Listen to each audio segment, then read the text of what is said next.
नमस्कार दोस्तों, एक बार फिर से स्वागत है आपके अपने YouTube चैनल टैक्स डिजिटल पर। जी हाँ दोस्तों, आपकी स्क्रीन पर जो दिख रहा है एकदम सही है। एक्सपेंस और परचेस अब होंगी डिसअलाउ। दोस्तों, MSME एक्ट और इनकम टैक्स एक्ट, इन दोनों के अकॉर्डिंग एक नया अपडेट जो इनकम टैक्स पर आया है, इनकम टैक्स के सेक्शन 43B में। तो 43B क्या कहता है वो एक बार हम इस वीडियो में चर्चा करेंगे, विद एग्जाम्पल समझेंगे और कौन कौन से एक्सपेंस और परचेस हमारे डिसअलाउ होंगे, ये सब हम इस वीडियो में चर्चा करने वाले हैं। तो दोस्तों, चैनल पर नए हैं तो चैनल को सब्सक्राइब करना ना भूलें और साथ साथ बेल आइकन को जरूर दबा दें। बढ़ते हैं वीडियो की तरफ। दोस्तों, इनकम टैक्स का सेक्शन 43B सेक्शन बात करता है कि अगर आपने कोई सर्विस या कोई परचेस या आपने अपनी बुक्स में बुक किए हुए प्रोविजन बनाया हुआ पेबल के नाम से, जिसमें आपकी सैलरी पेबल हो सकती है, TDS पेबल हो सकता है, GST पेबल हो सकता है, क्रेडिटर्स का पेमेंट हो सकता है, ये सारी चीजें आपकी पेबल्स में ही आती हैं।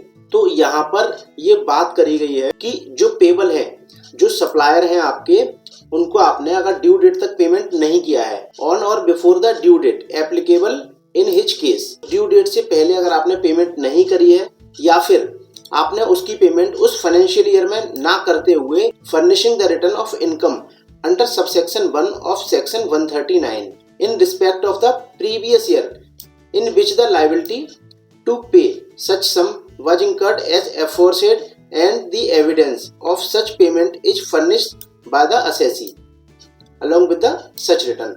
सेक्शन 43B बात करता था कि अगर आपने किसी से कोई परचेस या सर्विस कोई ली है तो उसका पेमेंट आपने ड्यू डेट तक कर देना है। अगर आपने वो ड्यू डेट को मिस कर दिया है तो फाइनेंशियल ईयर एंड होने के बाद आप जब अपना रिटर्न फर्निश करते हैं, अपना रिटर्न जब फाइल करते हैं, तो वो जो डेट सेक्शन 139 में यहाँ पर जो डिफाइन की गई है, जो इनकम टैक्स रिटर्न की फर्निश करने की जो डेट है, उस डेट तक अगर आप उसका पेमेंट कर देते हैं तो यहाँ पे आपको उसका बेनिफिट मिल जाता था। अगर आप ऐसा करने से फेल हो जाते हैं तो आपको इसका बेनिफिट नहीं मिलता है, तो ये आपकी डिसअलाउ कर दी जाती है। अब बात करते हैं कि यहाँ पर जो सेक्शन H जो इंसर्ट करा गया था अपना फाइनेंस एक्ट 2023 में, जो बजट 2023 आया था, उसमें इस सेक्शन को अनाउंस कर दिया गया था। लेकिन उस समय पे शोर शराबा नहीं किया इसने। इस समय पे ये काफी शोर शराबा कर रहा है, काफी जो है हलचल मचा रखी है। तो दोस्तों, ये पहले बात करते हैं हम कि ये इफेक्ट कब से हुआ था। तो यहाँ पर डेट आ रही है कि ये वेल इफेक्टेड फ्रॉम 1/4/2024। तो यहाँ पर जो 1/4/2024 जो डेट है वो असेसमेंट ईयर स्टार्ट होने की डेट है। इनकम टैक्स एक्ट हमारा असेसमेंट ईयर बेस पे चलता है, तो फाइनेंशियल ईयर 23-24 से इफेक्टेड हो चुका है। ये जो बात कर रहा है, any sum payable by the assessee to a micro or small enterprise beyond the time limit specified in section 15 of the micro small and medium enterprises development act 2006। दोस्तों, यहाँ पर थोड़ा गौर करने वाली बात है कि MSME एक्ट 2006 के अंदर जो एंटरप्रेन्योर्स को डिफाइन किया गया था वो 3 कैटेगरी में डिफाइन किया गया था, माइक्रो, स्मॉल एंड मीडियम। लेकिन यहाँ पर ये जो सबसेक्शन H है 43B का, ये बात करता है सिर्फ माइक्रो एंड स्मॉल एंटरप्राइजेस के बारे में। तो एक पॉइंट तो ये क्लियर हो गया कि माइक्रो एंड स्मॉल एंटरप्राइजेस के बारे में यहाँ पे बात हो रही है कि उनका कोई ऐसा पेबल है जो असेसी को पे करना है और उन्होंने टाइम लिमिट के अंदर ही पे करना है, जो section 15 of the MSME act में डिफाइन की गई है। तो दोस्तों, ये सेक्शन 15 क्या कहता है MSME एक्ट का, एक नजर डाल लेते हैं। यहाँ पर हमने MSME एक्ट को ओपन किया हुआ है और यहाँ पर बात हो रही है सेक्शन 15 की। तो ये सेक्शन 15 बात करता है कि अगर आपने कोई सप्लाई या कोई सर्विस किसी को दी है तो बायर की लायबिलिटी बनती है कि वो उसका पेमेंट ऑन और बिफोर ड्यू डेट कर दे। तो यहाँ पर अगर आपके पास कोई एग्रीमेंट है तो उस एग्रीमेंट में आपका डेट डिसाइड किया हुआ होगा, जो आपकी म्यूचुअली अंडरस्टैंडिंग से डेट एक डिसाइड हो गया होगा। अगर आपके पास कोई एग्रीमेंट नहीं है तो यहाँ पर where there is no agreement in this behalf before the appointed date, तो यहाँ पर ये अपॉइंटेड डेट का जो वर्ड यूज किया हुआ है, इसके बारे में मैं आपको एक बार समझा देता हूँ कि इसका मतलब क्या है।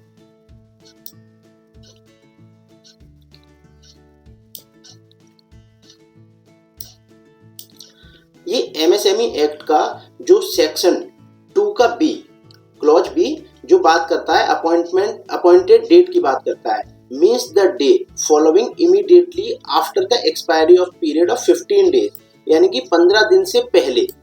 दोस्तों, यहाँ पर ये बात क्लियर हो गई है कि अपॉइंटेड डेट मतलब 15 दिन से पहले। तो अगर आपके पास कोई एग्रीमेंट नहीं है तो आपके लिए डेट 15 दिन हो जाती है। और अगर आपके पास कोई एग्रीमेंट है, provided that in no case the period agreed upon between the supplier and the buyer, तब उस केस में आपके पास जो टाइम है वो 45 डेज का टाइम होता है। अगर सपोज कीजिए कि आपने अगर एग्रीमेंट किसी के साथ किया हुआ है 100 या 90 डेज का, मोस्टली लोग 60 और 90 डेज का जो एग्रीमेंट कर लेते हैं, लेकिन उस केस में भी यहाँ पर जो टाइम लिमिट मानी जाएगी वो 45 डेज ही मानी जाएगी मैक्सिमम। तो ये दो चीजें यहाँ पे क्लियर हो गई। सेक्शन 15 में अगर आपके पास कोई एग्रीमेंट नहीं है तो आपके लिए डेट मानी जाएगी 15 डेज, ठीक है, 15 डेज। और अगर आपके पास कोई एग्रीमेंट है, वो एग्रीमेंट अगर 45 डेज से ज्यादा का है तो वहां पर आपकी जो डेट मानी जाएगी वो माने जाएंगे 45 डेज। ये बात यहाँ पर क्लियर हो गई है। आपने कोई ऐसा पेमेंट जो माइक्रो और स्मॉल एंटरप्राइजेस को पेमेंट करना है तो उसका पेमेंट आपने 15 या मैक्सिमम 45 दिन के अंदर कर देना है, या जो भी आपका एग्रीमेंट बना हुआ है उसके अकॉर्डिंग मैक्सिमम 45 डेज यहाँ पे डिफाइन किया गया है। अगर आप ऐसा करने से फेल होते हैं तो देखिए क्या होता है। शैल बी अलाउड, अलाउ किया जाएगा irrespective of the previous year in which the liability to pay such sum was incurred by the assessee according to the method of accounting regularly employed by him, only in computing the income referred to in section 28 of the previous year in which such sum is actually paid by him। Subsection H ये कहता है दोस्तों आपसे कि अगर आपने कोई micro or small enterprises से कोई सर्विस ली है, उसका पेमेंट आपने विद इन टाइम लिमिट जो सेक्शन 15 में डिफाइन किया गया है उस डेट तक अगर आपने पेमेंट नहीं किया तो उसका पेमेंट एक्चुअल पेमेंट बेस पर ही आपको अलाउ किया जाएगा। जो आपकी उसकी सर्विस या परचेज होगी वो आपकी एक्चुअल पेमेंट बेस पर ही अलाउ करी जाएगी। आपको ऐसा लग रहा होगा कि सर समझ में नहीं आ रहा है, तो अभी एक एग्जांपल के थ्रू इसको बेहतर ढंग से समझने की कोशिश करेंगे। यहाँ पर आपको दो चीजें तो क्लियर हो गई कि 43B क्या कहता है और सेक्शन H क्या कहता है। और दूसरा ये इफेक्टिव कब से, फाइनेंशियल ईयर 23-24 से इफेक्टिव है। और एमएसएमई एक्ट में अगर आपके पास कोई एग्रीमेंट है, अगर वो 45 डेज से ज्यादा का है तो वहां पर 45 डेज काउंट किए जाएंगे, और अगर आपके पास कोई एग्रीमेंट नहीं है तो वहां पर 15 डेज काउंट किए जाएंगे। अब दोस्तों आपके मन में एक सवाल आ रहा होगा कि सर हमें तो पता ही नहीं है कि माइक्रो और स्मॉल एंटरप्राइजेस का मतलब क्या होता है, तो एक बार उसका मतलब समझ लेते हैं। यहाँ पर दोस्तों मीनिंग समझेंगे एमएसएमई एक्ट 2006 के अकॉर्डिंग कि इसका मतलब क्या होता है। अगर आप देखेंगे माइक्रो की कैटेगरी, तो माइक्रो की कैटेगरी बात करती है जहां पर आपकी इन्वेस्टमेंट प्लांट एंड मशीनरी में 1 करोड़ रुपए से कम है और वही टर्नओवर आपका 5 करोड़ रुपए से कम है, तो आप जो कैटेगरी में फॉल करेंगे वो माइक्रो कैटेगरी में फॉल करेंगे।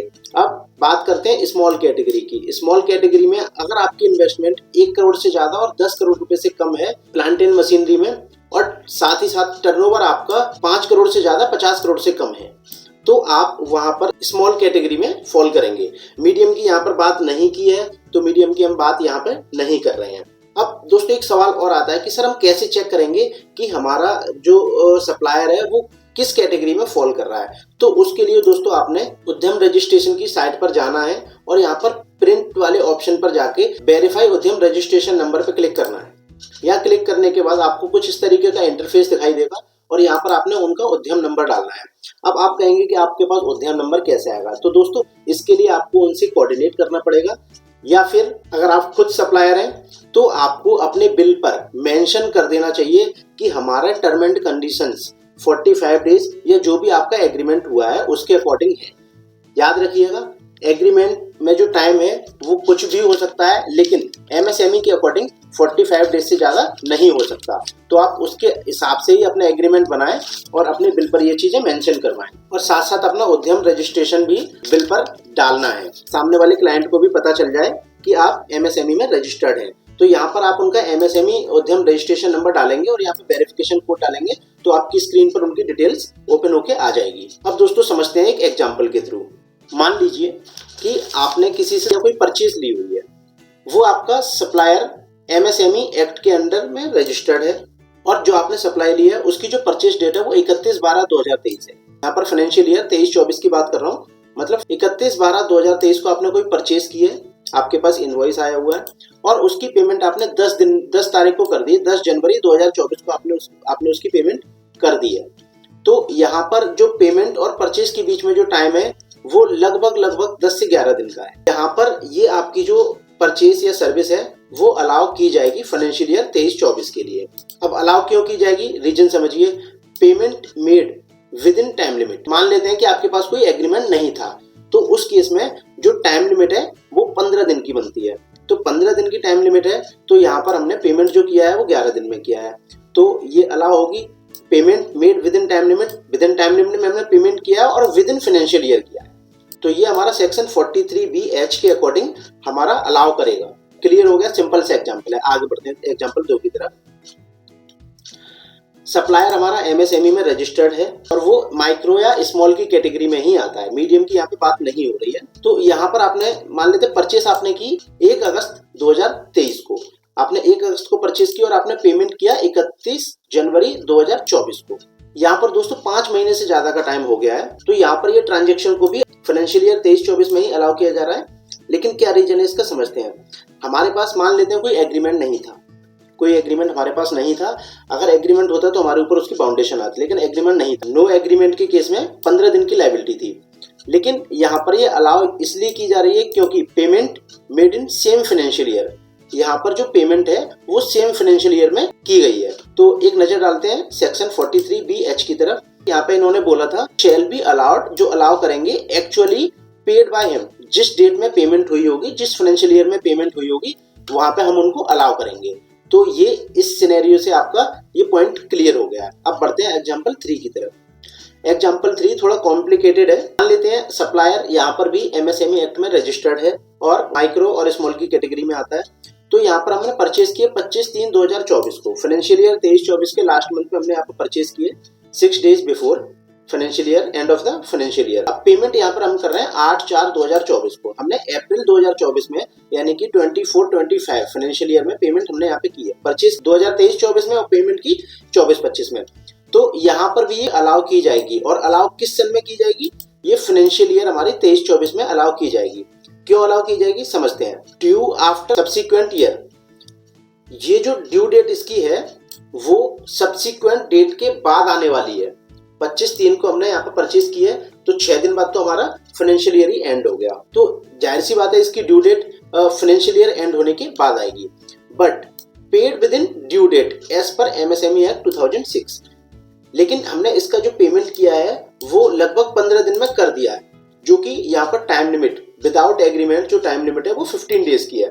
तो यहाँ पर ये इसका रीजन है और यहाँ पर ये पेमेंट अलाउ की जाएगी। आगे बढ़ते हैं एग्जांपल 4 की तरफ। ये थोड़ा सा कॉम्प्लिकेटेड है, इसको थोड़ा सा समझने की जरूरत है। मान लेते हैं कि MSME एक्ट में यहाँ पर भी सप्लायर रजिस्टर्ड है और जो परचेस की डेट है वो 25/3/2024 है, जैसा कि अभी ऊपर एग्जाम्पल समझाया था, 6 days before of the ending financial year. अब यहाँ पर जो पेमेंट हुई है वो हुई है 1 अगस्त 2024 को। यहाँ पर जो पेमेंट का टाइम है वो लगभग 4 महीने के बाद यहाँ पर पेमेंट हुई है। तो ये पेमेंट यहाँ पर देखिए फाइनेंशियल ईयर एंड हो गया 25/3/2024 पे, यहाँ पर फाइनेंशियल ईयर एंड हो गया इसके 6 दिन बाद, लेकिन ये पेमेंट हुई है 24-25 में जाके। तो यहाँ पर देखिए payment made after financial year, एक तो फाइनेंशियल ईयर के बाद पेमेंट हुई है और after due date as per MSME act, और ड्यू डेट के बाद भी हुई है। यहाँ पर 45 दिन का जो टाइम है वो भी क्रॉस हो चुका है, फाइनेंशियल ईयर भी एंड हो चुका है। तो ये जो ट्रांजेक्शन है ये यहाँ पर डिसअलाउ कर दी जाएगी फाइनेंशियल ईयर 23-24 के केस में। लेकिन इसको अलाउ कब किया जाएगा, फाइनेंशियल ईयर 24-25 में, एक्चुअल पेमेंट बेस पर। तो एक्चुअल पेमेंट किस डेट को हुआ, 1/8/2024 को, 2024-25 में। तो ये जो ट्रांजेक्शन है ये 2024-25 के लिए अलाउ की जाएगी, 2023-24 के लिए इसको डिसअलाउ कर दिया जाएगा।